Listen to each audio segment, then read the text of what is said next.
इमाम अली अलैहिस्सलाम मस्जिद कूफा में थे। तभी एक आदमी आया और उसने सूरज की तरफ इशारा करके इमाम अली अलैहिस्सलाम से पूछा कि सूरज और जमीन के दरमियान फासला कितना है। तो इमाम अली अलैहिस्सलाम ने कहा कि अगर एक अरब का घोड़ा यहाँ से दौड़ना शुरू करे और 500 साल तक दौड़ता रहे तो वो सूरज तक पहुंच जाएगा।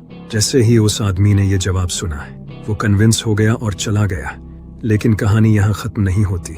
अब हम कैलकुलेशंस करेंगे और देखेंगे कि आखिर इमाम अली अलैहिस्सलाम के इस जवाब के पीछे की मिस्ट्री क्या है। इमाम अली अलैहिस्सलाम ने कहा था कि अगर एक अरब का घोड़ा 500 साल तक दौड़े तो वो सूरज तक पहुंच जाएगा। एक अरब के घोड़े की एवरेज स्पीड तकरीबन 22 माइल्स पर आवर होती है।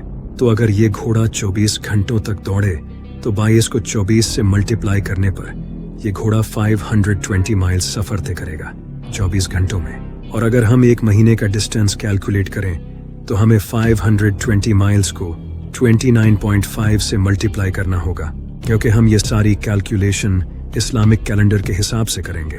तो अगर हम 6 महीने 29 दिनों के और 6 महीने 30 दिनों के अस्यूम करके 520 को 29.5 से मल्टीप्लाई करें तो जवाब 15,500 आता है। इतने किलोमीटर्स का सफर घोड़ा 30 दिनों में तय करेगा। और अगर एक साल का डिस्टेंस कैलकुलेट करें तो क्योंकि एक साल में 12 महीने होते हैं इसलिए हम 15,500 को 12 से मल्टीप्लाई करेंगे तो जवाब आता है 1,86,000, यानी कि इतने माइल्स का डिस्टेंस घोड़ा एक साल में तय करेगा। और अगर हम 500 साल का डिस्टेंस कैलकुलेट करें तो हमें 1,86,000 को 500 से मल्टीप्लाई करना होगा तो जवाब आएगा 9,34,00,000 माइल्स। यानी अगर घोड़ा 500 साल दौड़े तो वो 9,34,00,000 माइल्स का सफर तय करेगा। अब अगर हम जमीन और सूरज के दरमियान का डिस्टेंस देखें तो साइंस के अकॉर्डिंग जमीन और सूरज के दरमियान का डिस्टेंस कभी भी सेम नहीं रहता, क्योंकि जमीन अपना ऑर्बिट ओवल शेप में करती है। कभी ये सूरज के करीब होती है तो कभी दूर चली जाती है।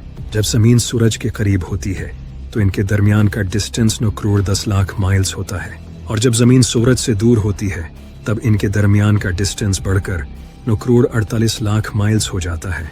तो अगर हम एवरेज डिस्टेंस ले जमीन और सूरज के दरमियान का तो ये एग्जैक्टली वही डिस्टेंस है जो इमाम अली अलैहिस्सलाम ने 1400 साल पहले बताया था। सुभान अल्लाह।